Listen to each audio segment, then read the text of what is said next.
कहानी संजीव और राजीव, दो भाइयों की है जो छोटे से गांव में रहते थे। ये कहानी भाईचारे, त्याग, संघर्ष और प्रेम की है।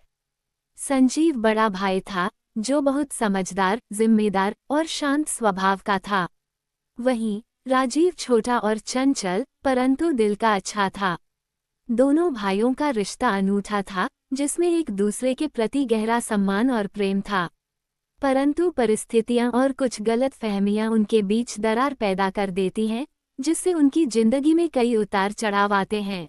संजीव और राजीव का जन्म एक मध्यम वर्गीय परिवार में हुआ था। उनके माता पिता बहुत मेहनती थे और बच्चों की अच्छी परवरिश के लिए हमेशा तत्पर रहते थे। संजीव अपने शांत स्वभाव और पढ़ाई में रुचि के कारण माता पिता का लाडला था। वो हमेशा अपने छोटे भाई राजीव का ख्याल रखता, उसे सही मार्गदर्शन देता और उसकी शरारतों से बचाता था। राजीव संजीव के विपरीत था। वो बहुत चंचल और शरारती था, लेकिन उसका दिल सोने जैसा था। वह संजीव से बहुत प्यार करता था और उसकी हर बात मानता था। जब संजीव ने स्कूल में अच्छे अंकों के साथ 10वीं कक्षा पास की, तो उसके माता पिता ने सोचा कि वह आगे की पढ़ाई के लिए शहर जाएगा। संजीव भी उत्साहित था, लेकिन उसके सामने एक समस्या थी, राजीव की पढ़ाई। राजीव अभी छोटा था और उसे अपने बड़े भाई की जरूरत थी।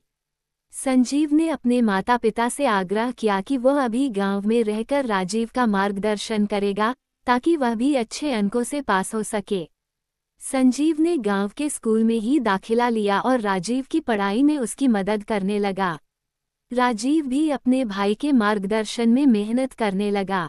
दोनों भाइयों का जीवन सामान्य तरीके से चल रहा था। संजीव ने अपनी जिम्मेदारियों को बखूबी निभाया और राजीव को एक अच्छे इंसान के रूप में ढालने में सफल रहा। समय बीतता गया और राजीव भी धीरे धीरे बड़ा हो गया। उसने भी स्कूल की पढ़ाई पूरी कर ली और अब वह भी शहर में जाकर आगे की पढ़ाई करना चाहता था। लेकिन इस बार समस्या थी कि संजीव की पढ़ाई अधूरी रह गई थी। संजीव ने राजीव के लिए त्याग किया था और अब वही समस्या राजीव के सामने थी। राजीव ने ठान लिया कि वह संजीव को आगे पढ़ाई के लिए शहर भेजेगा, लेकिन संजीव इसके लिए तैयार नहीं था। संजीव का मानना था कि अब राजीव की बारी है और उसे पढ़ाई पूरी करनी चाहिए। दोनों भाइयों के बीच इस बात पर मतभेद हो गया। संजीव ने राजीव को समझाया कि उसने अपने हिस्से का समय और जिम्मेदारियां निभा दी हैं, अब राजीव को अपने भविष्य पर ध्यान देना चाहिए। लेकिन राजीव ने फैसला किया कि वह किसी भी हाल में संजीव को शहर भेजेगा। अंततः राजीव ने अपने हिस्से की जमीन बेच दी और उस पैसे से संजीव को शहर भेजने का प्रबंध किया। संजीव के लाख मना करने पर भी राजीव ने अपनी जिद नहीं छोड़ी। संजीव शहर चला गया और वहां उसने खूब मेहनत की। उसने पढ़ाई के साथ साथ काम भी किया ताकि वह राजीव को वापस पैसे भेज सके। राजीव गांव में अकेला रह गया था। उसने खुद भी मेहनत की और धीरे धीरे अपनी स्थिति को सुधारा।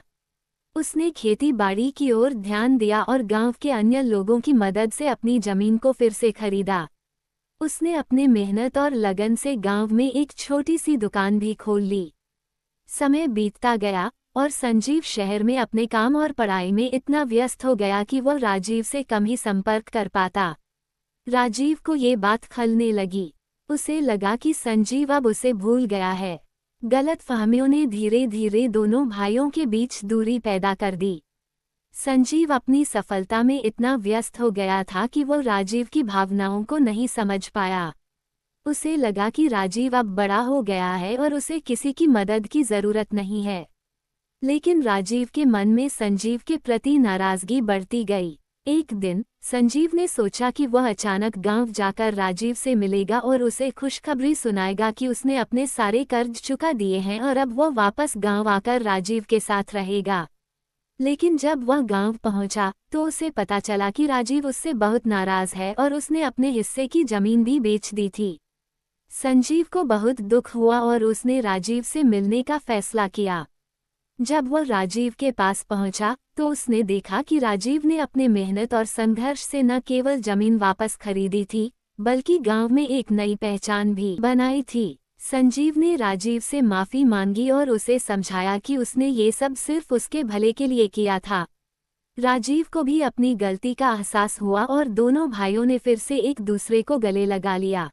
संजीव और राजीव की यह कहानी हमें सिखाती है कि चाहे कितनी भी मुश्किलें आएं, भाईचारे का रिश्ता सबसे अनमोल होता है।